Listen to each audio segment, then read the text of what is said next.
Welcome to Moments with Marianne. This is your host, Marianne Pastana.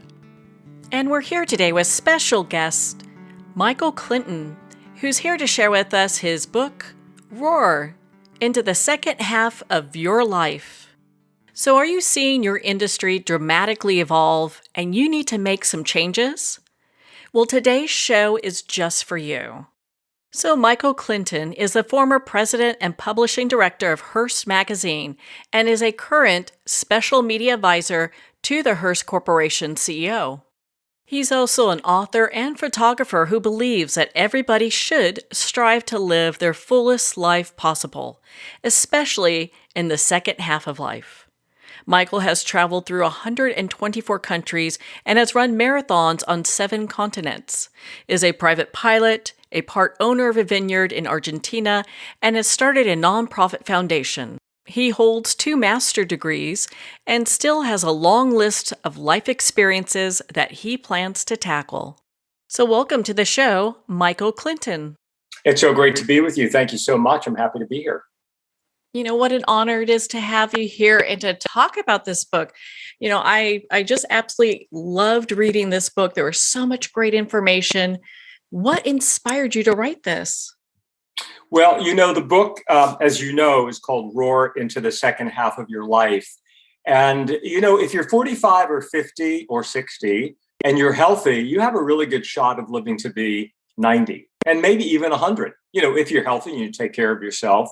And I think the construct that was handed down to us by our parents and also by government policies and corporate business policies is going to be completely irrelevant, because we're going to be able to write the script for a whole new kind of second half of life, because we're going to all live a long and healthy arc, hopefully. So I wanted to put a punctuation point about that. I interviewed 40 amazing people who made big changes in midlife, knowing that they were going to have many, many more years ahead of them. So that was really the inspiration behind the book.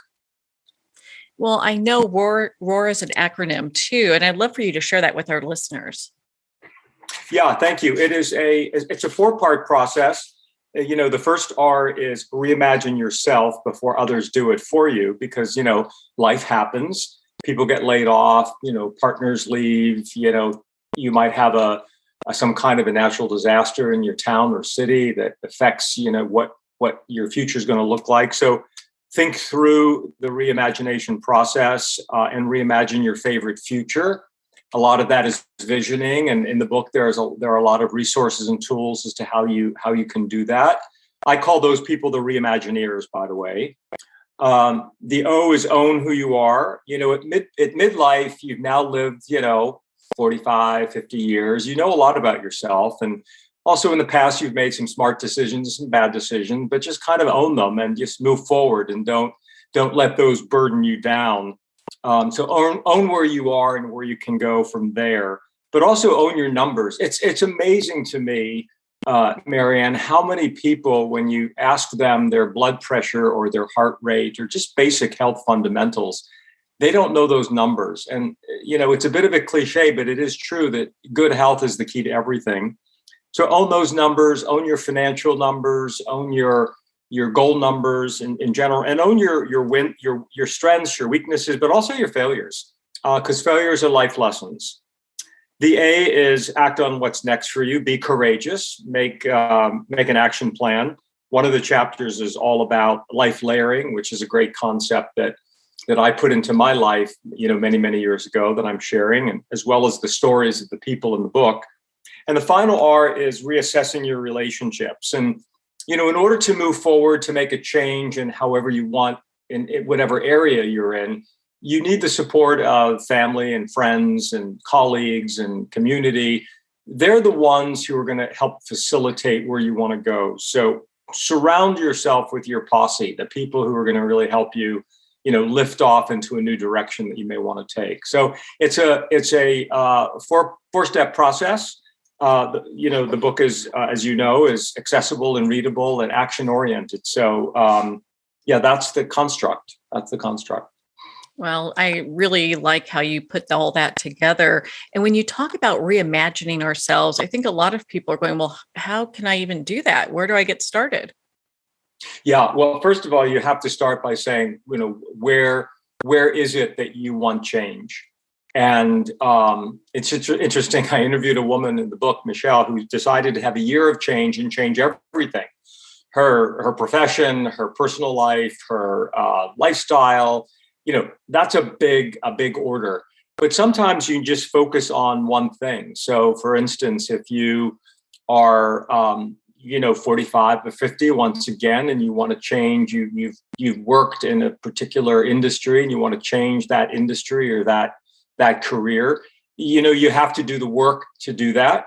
Some of it may lead to more education. A lot of people say they can't afford to go back to school, but the fact is there's a lot of money for adults that are available with Pell Grants and federal grants, and even some states, if you're 50 or 60 plus, you can go to college for free.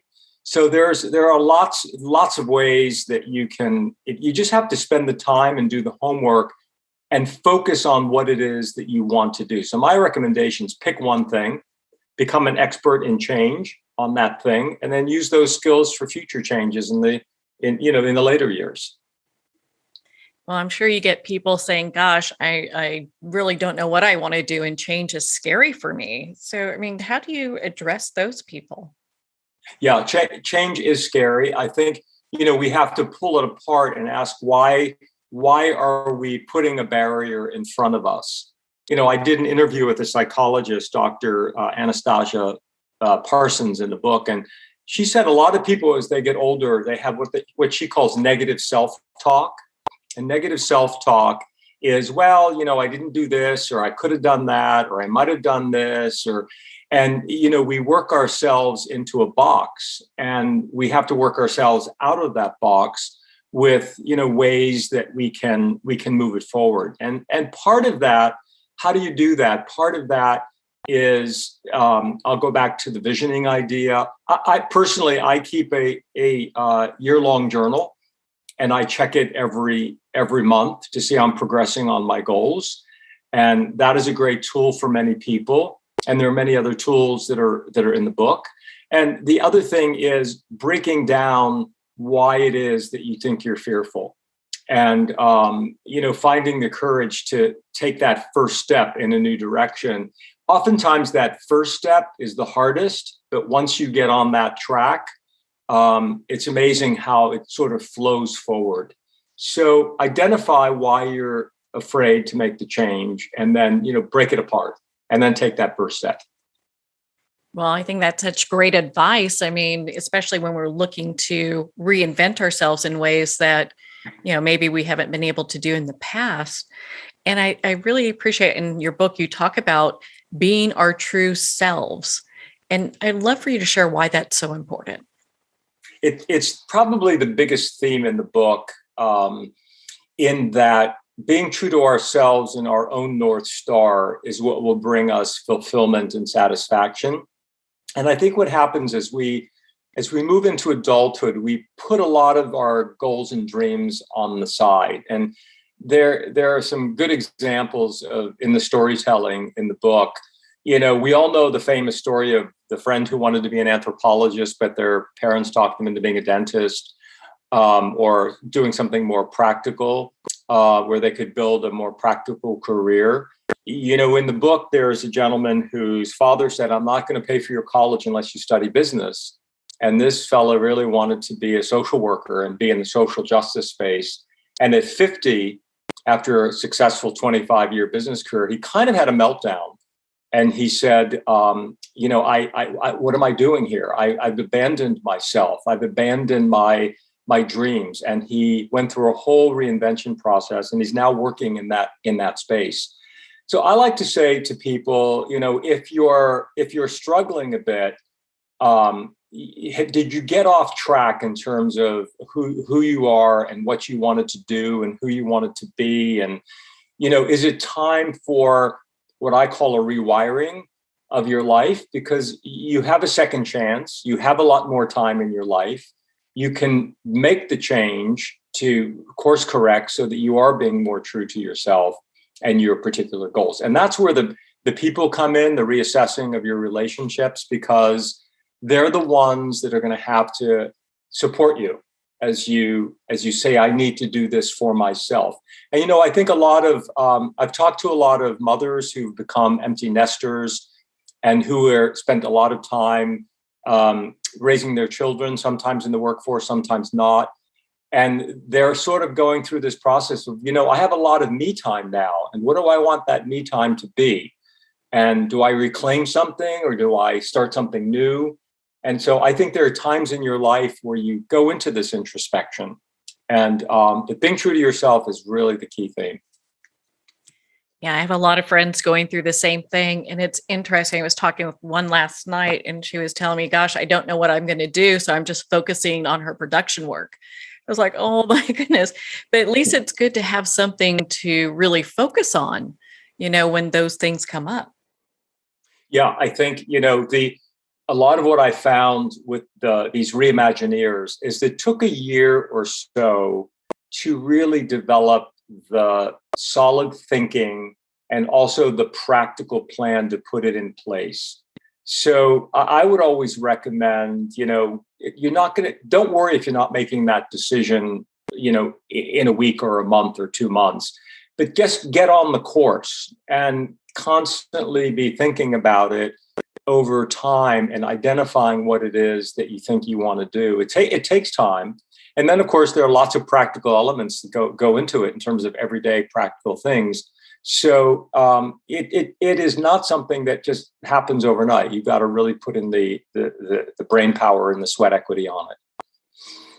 I know you talk in your book about curiosity being such an important trait. Why would you say that is? Everyone who I spoke to who were able to find new paths and interesting new paths are by nature curious, excuse me. Many people said, what were some of the traits that you found with these people? They were confident, they were optimistic, they had a sense of can-do, they were curious, they were always thinking about what might be next for them in their life. And, the question is, are those innate traits or those learned traits? And how can you learn that trait? I think everybody has some level of curiosity just by being human. So what scale are you on a 1 to 10? And curiosity will lead you to places that are unique and different. I'll give you a great example. A woman who was long divorced, and she was always interested in the opera. And she and a couple of girlfriends had tickets to the opera. And she was always curious about new kinds of opera. And her girlfriend said one year they're not going to renew, but she decided she was going to renew because she was curious about what these new works would be. And she had a single seat for the season. And, a guy came in and sat next to her, a gentleman sat next to her, and they struck up a conversation. He was a widower. And they've now been married 20 years. And he's in his early 90s and she's in her 80s. And her curiosity led her to a place that actually she found love, in her 60s, out of a serendipity moment. So I think curiosity can work in lots of different ways and can impact your life in ways that are sometimes unexpected. What a great story. You got to love that.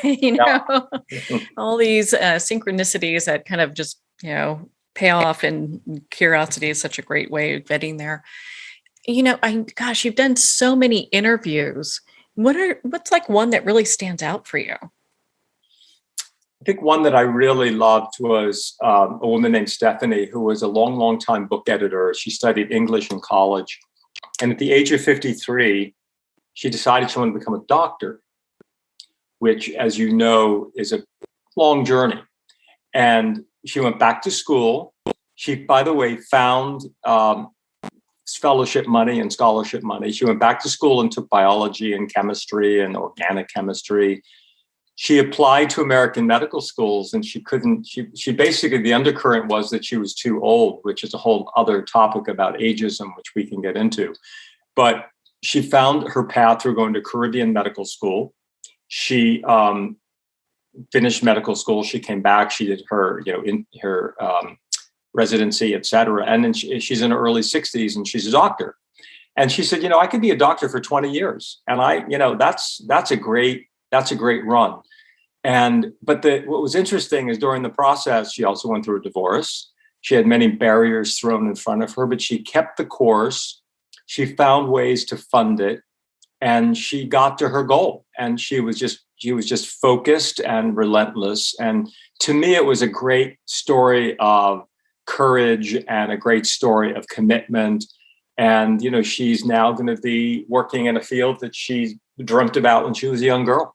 So it was one of my favorite stories in the book. I can see why. I mean, that's what a great beginning for her, a new beginning. So yeah. Well, and you briefly touched on reassessing, like our personal relationships, and I think it's probably a little valid with the story you just shared. So how is that something that we should really kind of consider? How does that play a part? Well, I think let's start, we all have, many people have issues with family members. So let's start with the core.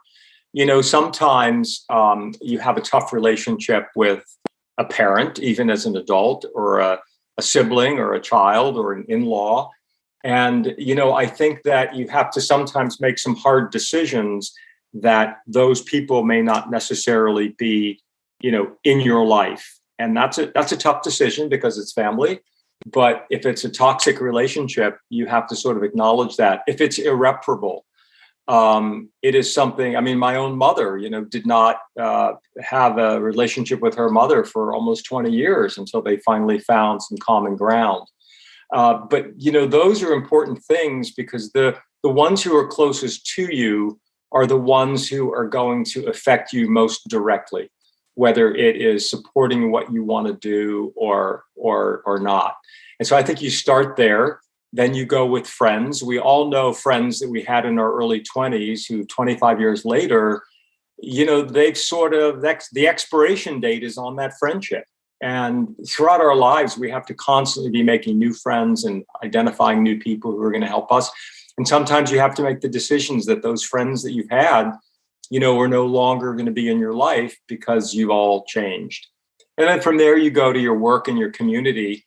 And, who are the people, who are your mentors, who are your work mentors, who are the people in your community who you admire, who you want to, associate with, and really surround yourself with those positive, good people who really see all of the amazing positives about you, the individual. And so I think it's almost like a circle. You start in the center with those closest to you, and then you move out to the far piece of the community. And it's a good process to go through because it really enlightens you about the people who are holding you up versus, keeping you down.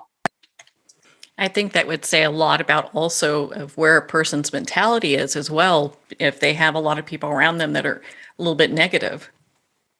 Yeah, no, for sure. And, sometimes that can also be the crutch.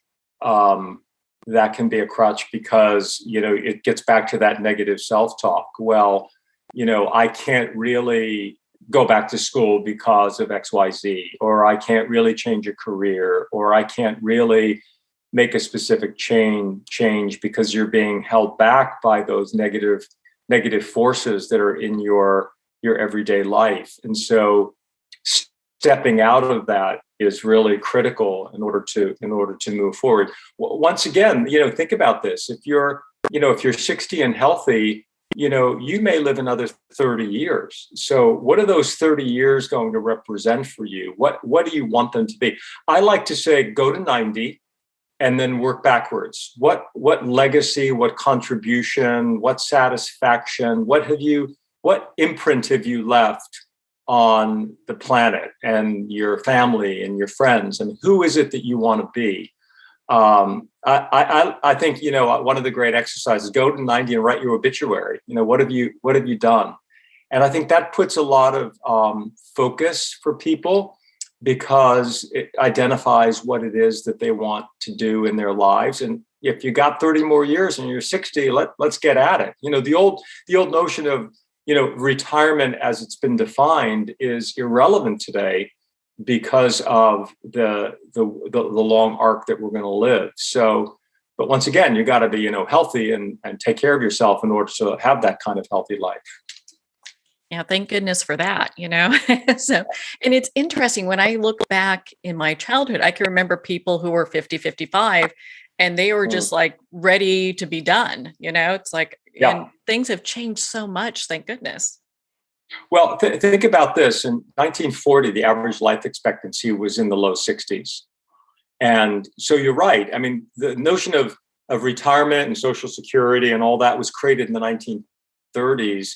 And it's an old model because people did retire and they didn't live much longer. They had on average, once again, there were people who always lived older, but, a few years to really sort of enjoy that. But that's irrelevant today. It's completely an old story because we are going to, that's why I like to use the concept of rewiring when you finish a first career. I stepped out of a 42-year magazine publishing career, day-to-day career. And, I rewired by obviously writing this book. And I went back to school and did a master's degree at Columbia University. And I'm launching a new business next year. And I'm still running marathons. And, so I've rewired into a different kind of life. But it's not your traditional, it's not my father's retirement plan, so to speak. Yeah, that's completely understandable. I mean, you're making overachievers look like slackers, Yeah, I've got a lot of type A behavior. That's self-admitted. Well, that's good though, in many ways, because you are, you're living what you preach, and I think it really provides people the roadmap that maybe are thinking about, gosh, how their parents or grandparents had retired. Yeah, I think if you pick an area, I like to say when I'm doing talks to people, instead of thinking of what you were told you were supposed to do, flip it on its head. So for instance, why move to a retirement community when everybody is the same? You should be in an intergenerational community and neighborhood where you meet young people and, young parents and kids and sort of get a new perspective. It's very refreshing. Why do that? Or maybe instead of, moving to, in the Northeast, a lot of people move to Florida, maybe what you do is you stay where you are and, you build a different kind of life, where you are in terms of maybe you downsize or upsize, maybe instead of, if you're 75, maybe you build your dream house, why not? So I think what happens is as people, I like to say as we live longer versus as you get older, as we live longer, people historically make their lives smaller. And, I'm advocating that we make our lives bigger. We have bigger experiences and do things that we put off and, really turn it on its head and don't do what you think you're supposed to do what you want to do. I use the expression, forget age appropriate, be person appropriate, because you can do anything you want at any time in your life. Obviously within reason, you're not going to win a gold medal at the Olympics if you're in your 50s, but you could go to the Masters Olympics and you never know what might happen there. That's great advice. Well, and where do you feel like people get stuck when they're trying to make this change? We live in a very ageist culture, and that leads to self-imposed ageism. So just think about words. We talked a little bit about this already. Retire conjures up this notion of atrophy, age appropriate, midlife crisis. Maybe it's really a midlife awakening because we know a lot about ourselves. And then when you look at the images of people over 50 that are put out by advertisers and marketers, oftentimes they are, you look at them and you say, but wait a minute, that's not me. I'm not living a sedentary, passive life.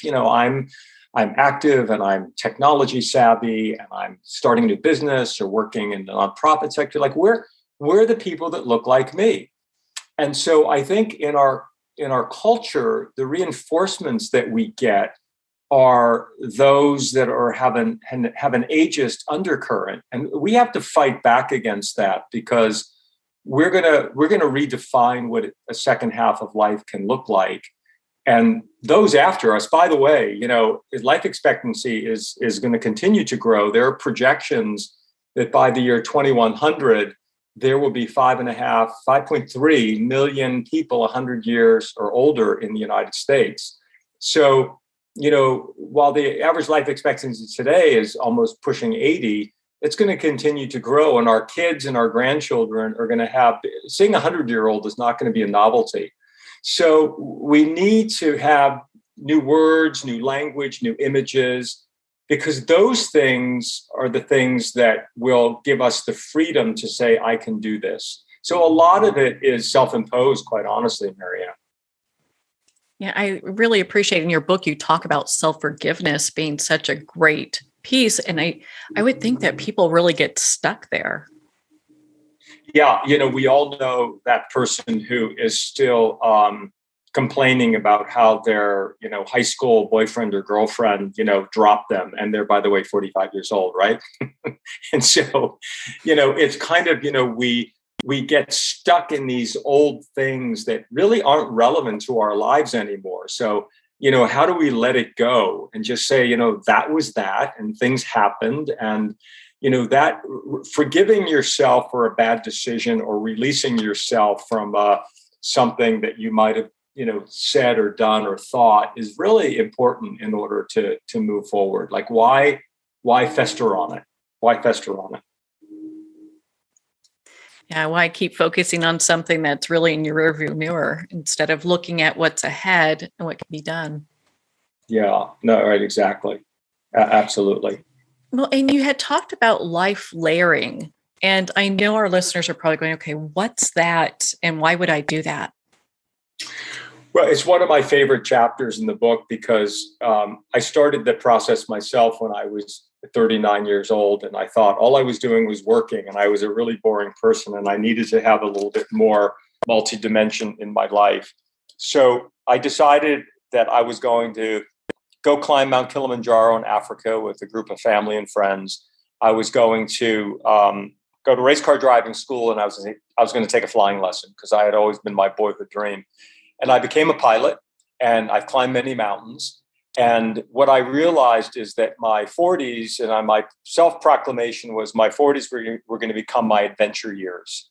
And that became a layer in my life that to this day is still an active layer. And it didn't replace anything. It was additive to my business career, for example. And then in my 50s, I had another layer, which was all about creativity and photography and writing and so forth. And that was another layer. And so if you add these layers to your life over time, what happens is you've got this very rich and satisfying, I like to say, big layer cake of a rich experience. And for me, and for people who are, have had big seats that they sat in, like I did, professional seats, when you step out of that seat, you then have all those other layers working for you. So you're not identified by what you do and what your career has been. And I think a lot of people find themselves in that situation. They step out of their seat or their career and they're like, okay, now what? Now what am I going to do with myself? Well, if you start that process, and you can do it at any time in your life, it leads to a very fulfilling life. Yeah, it's much more than a one-dimensional thing, but that's what so many people do. You don't hear of people that really move beyond the work zone that they have. Yeah, I think that I don't want to generalize, but I think men in particular have had that problem. They're much more sort of one-dimensional on that front. But I think that it's so critical to even start when you're in your 30s and 40s. I mean, start building the things, your parallel lives that are going to be important to you, whether it's through a creative process, or through a nonprofit volunteer process, or through starting a small business on the side, whatever it is. that can build your, personal resume, so to speak, especially as you ultimately, transition out of a first career or into a second career. One of those things might become a second career, which happens a lot as well with people. Yeah, you end up developing a passion for something you never really realized you could develop a passion for. Yeah. And a lot of times I say to people, go back to your younger self. What was it that you gave up that was really something you wanted to pursue? Was it music? Was it, painting? Was it writing? One of the great stories in the book is a woman who always wanted to be a writer, and she was a sales executive for many, many years.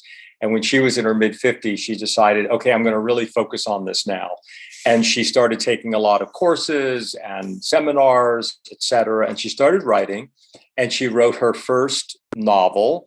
And as she described it, she had over 100 rejections from publishers, but she kept the focus. And to make a long story short, she had her first novel published at the age of 62. She's now 66, and she's on her fifth novel.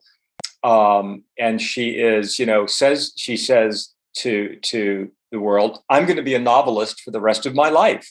So my interest, my passion, my creative hobby became something more. And now at 66, I'm going to write for the rest of my life. And maybe she has another, 20 years or so to write more novels. And so I think that's a good example of how, she went back to her younger self and said, I've always really wanted to be a writer. And she then focused on that. And she's having a great satisfaction with it. That is so exciting. You hear Yeah. people, succeed in what they're passionate about. I understand you have a long list of things you still want to tackle. What's on your list?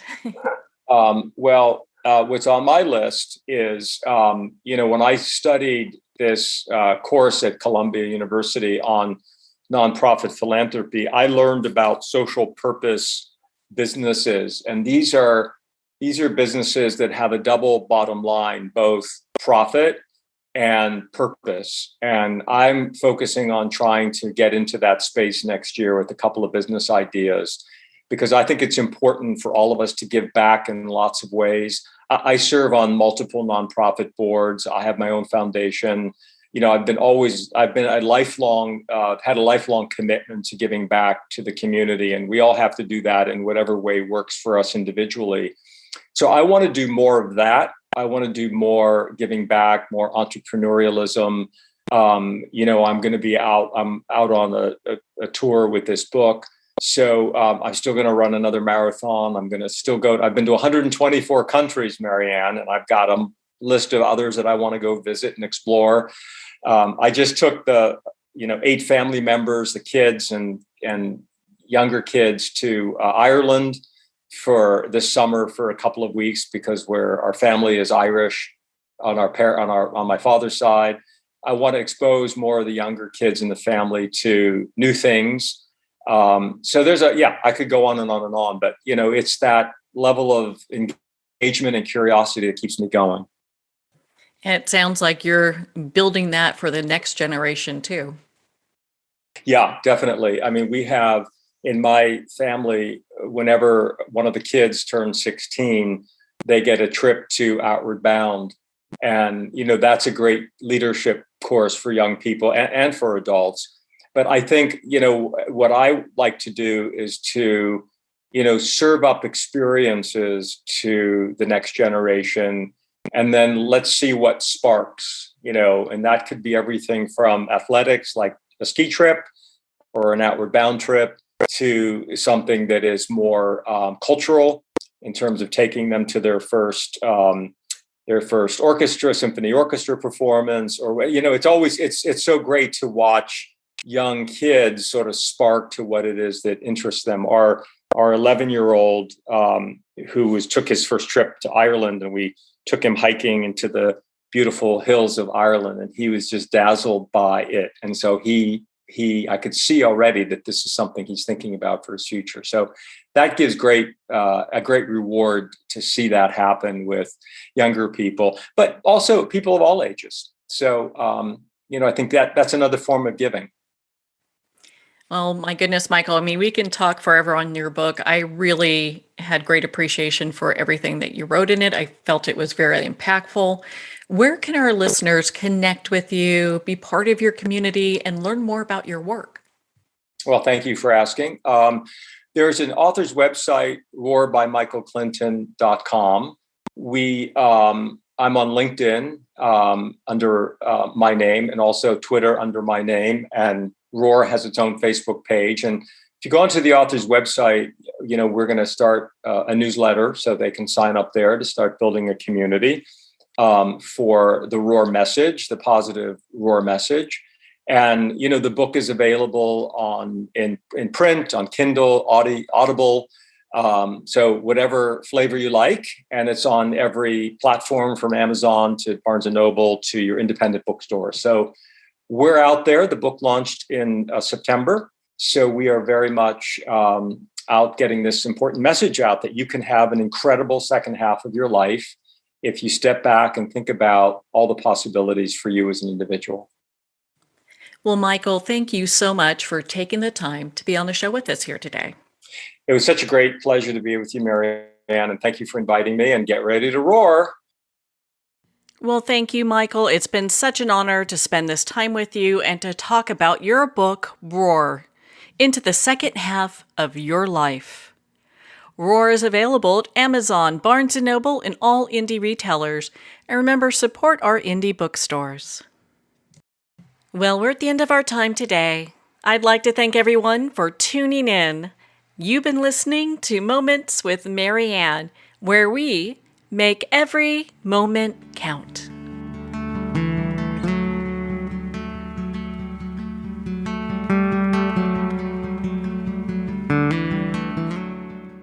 In a single moment, your life can change. Moments with Marianne is a transformative hour that covers an endless array of topics with the best of the best. Her guests are leaders in their fields, ranging from inspirational authors, top industry leaders, and business and spiritual entrepreneurs. Each guest is gifted and a true visionary. A recognized leader in her own work, and while teaching others to develop, refocus, and grow, Marianne will bring the best guest and sometimes a special surprise. Don't miss this. You never know just which moment will change your life forever.